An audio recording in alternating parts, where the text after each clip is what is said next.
If you want to understand power in Kenya, don't start with presidents. Don't start with political parties. Start with money.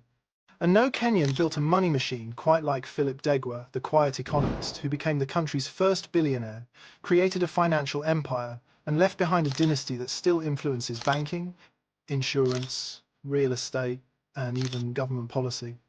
But here's the twist. Even decades after his death, the Ndegwa name continues to echo through new power players. But behind the calm face and polished titles lies a deeper question. Did he simply outsmart the system, or help design a system that blurred the line between public service and private gain? And how did one man rise from civil servant to kingmaker? Today, we uncover the story of Kenya's most silent but powerful family, the Ndegwas.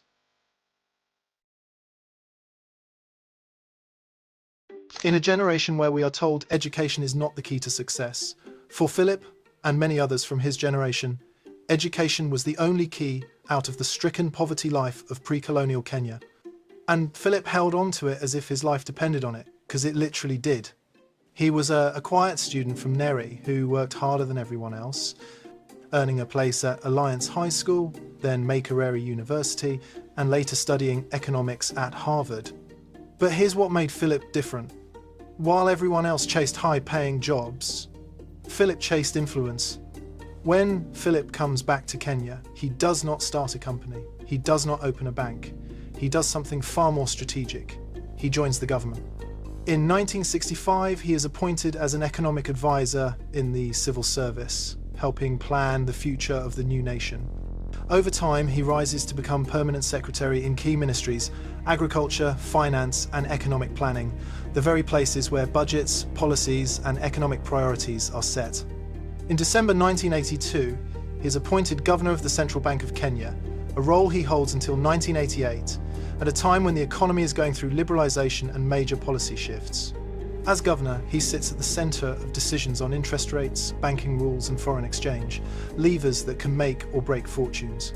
He later chairs major state-linked institutions, including Kenya Commercial Bank, National Bank of Kenya, Kenya Airways, and the Kenya Revenue Authority, giving him an unmatched view of the country's financial system. On the surface, this looks like a classic story of public service, a brilliant technocrat helping guide the country. But in the background, something else is happening. Something that will change not only his own life, but the entire culture of public service and business in Kenya.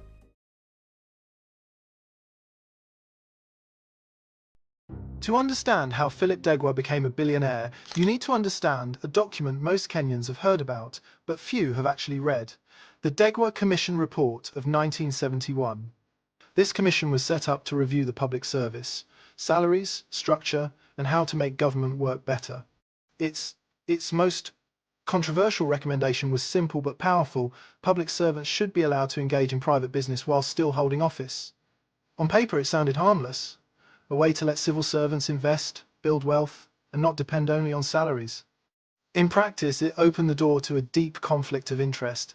The same people making decisions for the state could now directly benefit from private deals affected by those decisions.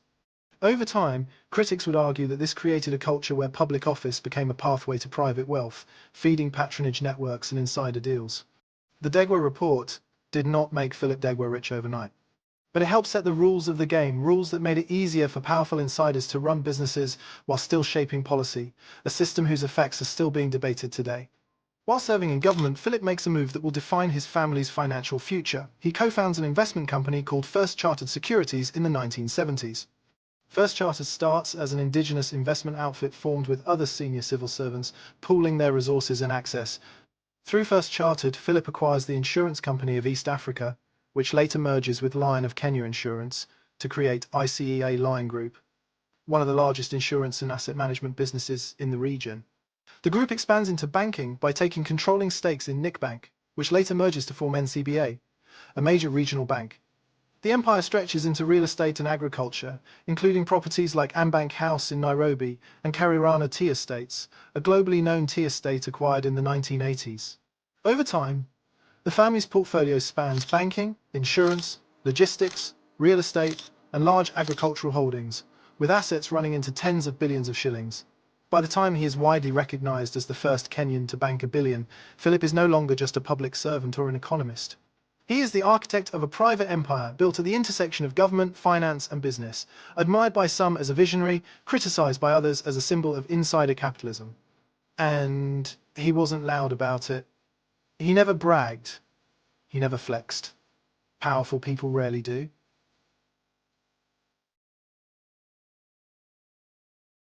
When you accumulate power, the way Ndegwa did, you don't just make money, you make enemies. No story about Philip Ndegwa is complete without talking about the criticisms that followed the system he helped shape. Many civil society groups, scholars, and activists argue that the Ndegwa Commission's approach to conflict of interest helped normalize a culture where public officials could put private profit ahead of the public good. The report is regularly cited as a turning point in Kenya's governance, the moment when dual loyalties became embedded in the public service. Decades later, new conflict of interest laws and reforms are being pushed specifically to undo the structures created in that era. Supporters of Ndegwa, however, point to his technical brilliance, his work on African debt and development with the United Nations, and his role in building strong local companies owned by Africans, not just foreign investors. Even after his death in 1996, his influence lives on through his family's control of key financial institutions and their continued role in major deals and investments across the region. So, was Philip Ndegwa a nation builder who used the system to create African-owned capital, or a symbol of how tightly power and money became linked in Kenya? That's the question his legacy still forces you to ask.